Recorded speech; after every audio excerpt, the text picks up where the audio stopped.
Yang dinanti-nanti publik akhirnya datang. Presiden Joko Widodo telah menyampaikan pidato kenegaraan dalam rangka penyampaian RAPBN 2025 beserta nota keuangan pada Jumat kemarin.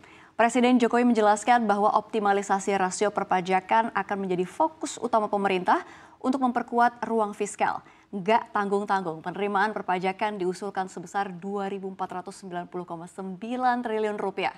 Ini adalah kali pertama dalam sejarah target pendapatan pajak Indonesia melewati batas 2.000 triliun rupiah. Lantas seperti apa strategi untuk menggenjot penerimaan pajak ini agar bisa mencapai target? Selengkapnya kita akan bahas dalam Serius Target Pajak Makin Ambisius.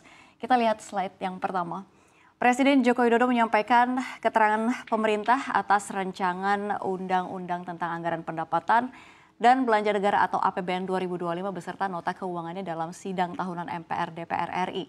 Sebagaimana yang kita ketahui, 2025 ini menjadi tahun pertama bagi pemerintahan baru Prabowo Gibran. Usai Joko Widodo menyelesaikan tugasnya sebagai presiden 2 periode. Pada 2025 target penerimaan pendapatan negara sebesar 2.996,9 triliun rupiah. Terdiri dari penerimaan pajak sebesar 2.409,9 triliun rupiah, ini kalau kita lihat di sini, dan penerimaan negara bukan pajak atau PNBP sebesar 505,4 triliun rupiah. Sementara itu kalau kita lihat belanja negara dalam APBN 2025 ini melonjak menjadi 3.613 triliun atau naik 8,66% dibandingkan APBN 2024. Anggaran infrastruktur akan dianggarkan 400,3 triliun rupiah dari APBN 2025 untuk pembangunan infrastruktur.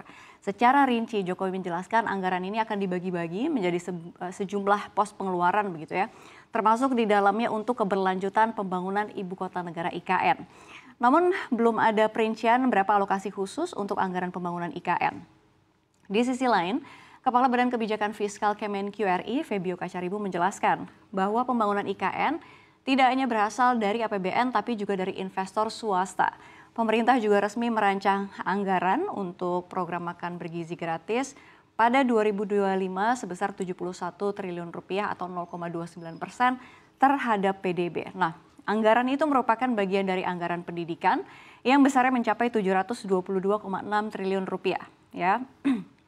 Tapi kalau kita lihat, ini menurut Ketua Tim Kampanye Nasional Prabowo Gibran, ini Sylvester Matutina, ini anggaran makan siang gratis sebesar 71 triliun rupiah telah dirancang, nantinya bisa saja alokasi anggarannya ditambah jika memang diperlukan.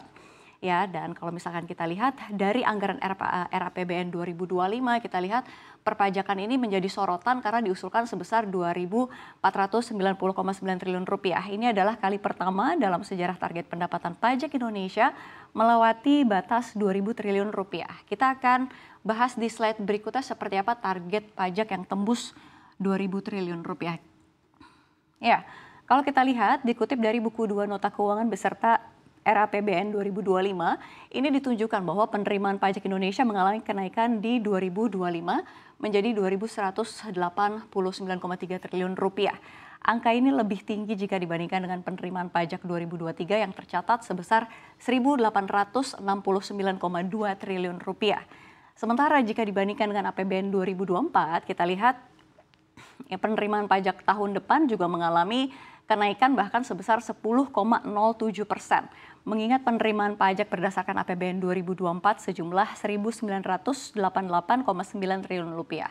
Lebih lanjut lagi, penerimaan pajak pertambahan nilai atau PPN dan pajak penghasilan atau PPH pun diperkirakan mengalami kenaikan dalam RAPBN 2025. Yakni masing-masing menjadi 945,1 triliun rupiah dan 1.209,3 triliun rupiah. Jika hal ini dapat tercapai, maka pemerintah dapat memiliki keleluasaan lagi dalam menjalankan berbagai program yang akan dijalankan di tahun depan. Sebagai catatan pemirsa, RAPBN 2025 ini dibahas di Dewan Perwakilan Rakyat atau DPR selama 30 hari kerja dan disahkan di sidang paripurna. Namun karena ini RAPBN awal Prabowo, maka membuka kemungkinan diubah melalui RAPBN perubahan di awal tahun. Lantas seperti apa strategi pemerintah untuk menggenjot penerimaan pajak ini agar bisa mencapai target? Kita lihat slide berikutnya. Ya, Pak Jokowi ini memaparkan ya, ada beberapa strategi khusus yang diterapkan untuk menggenjot penerimaan pajak sehingga bisa mencapai target. Strategi utamanya adalah melakukan reformasi perpajakan. Di dalamnya ada perluasan basis pajak, peningkatan kepatuhan, hingga pemberian insentif yang terarah dan terukur. Kita sama-sama baca quotes-nya Pak Jokowi. Reformasi perpajakan akan dilanjutkan melalui perluasan basis pajak dan peningkatan kepatuhan wajib pajak. Lalu juga ada perbaikan tata kelola dan administrasi perpajakan, serta pemberian insentif perpajakan yang terarah dan terukur. Ya, ini menurut Pak Jokowi, Presiden Republik Indonesia. Sedangkan untuk peningkatan pemasukan PNBP ini akan dilakukan melalui penggunaan teknologi untuk perencanaan dan pelaporan, penguatan tata kelola dan pengawasan, optimalisasi pengelolaan aset negara dan sumber daya alam, serta mendorong inovasi layanan. Jadi selain dari pajak ini, pemerintah juga akan kenakan cukai pada beberapa produk. Produk apa aja, kita lihat slide berikutnya. Ya, pemerintah mengusulkan target penerimaan cukai tahun depan ini sebesar 244,2 triliun rupiah, atau kita lihat ini tumbuh 5,9% begitu ya. Pemerintah juga menargetkan barang kena cukai baru, yakni minimum atau minuman berpemanis dalam kemasan begitu ya.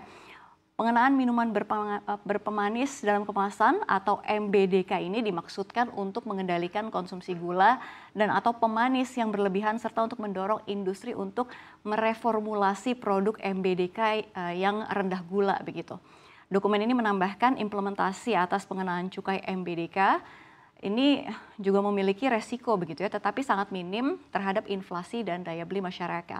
Namun demikian, di balik resiko tersebut, pengenaan bea MBDK ini dapat menjadi kompensasi atas beban kesehatan akibat konsumsi gula dan atau pemanis secara berlebihan di masyarakat yang selama ini membebani anggaran kesehatan Indonesia. Selain itu, kita lihat pengenaan bea cukai juga menjadi salah satu upaya dalam meningkatkan kualitas kesehatan dan produktivitas SDM Indonesia.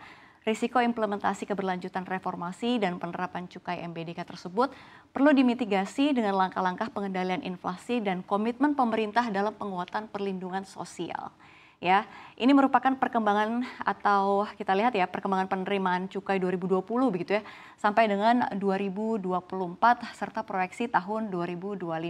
Ini kalau kita lihat memang trennya sempat menaik begitu ya dari 2019 hingga 2021 dari 172,4 triliun naik lagi 176 dan naik lagi 195.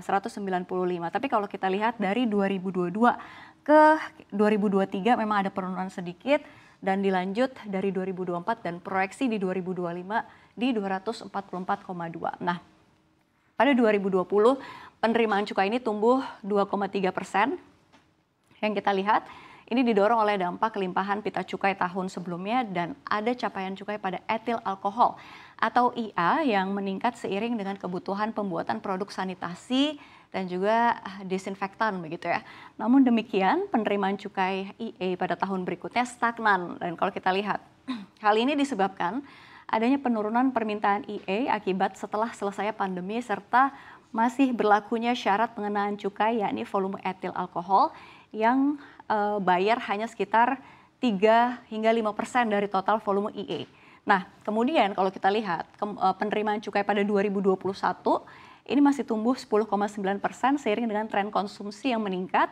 Lalu kita lihat ada penerapan kebijakan tarif CHT, lalu ada limpahan pelunasan pemesanan pita cukai, serta upaya penindakan BKC ilegal. Nah, kinerja penerimaan cukai tersebut ini dilanjutkan pada 2022 yang mampu tumbuh 16%. Ini kalau kita lihat ada naik grafiknya. Ini seiring konsistensi pemerintah dalam penerapan kebijakan tarif cukai hasil tembakau dan upaya pengendalian objek cukai ilegal serta ada juga relaksasi pembatasan sosial. Selanjutnya kalau kita lihat penerimaan cukai di 2023 mengalami kontraksi ini sebesar 2,2% begitu. Terutama ini disebabkan penurunan produksi hasil tembakau sigaret keretek mesin atau SOM.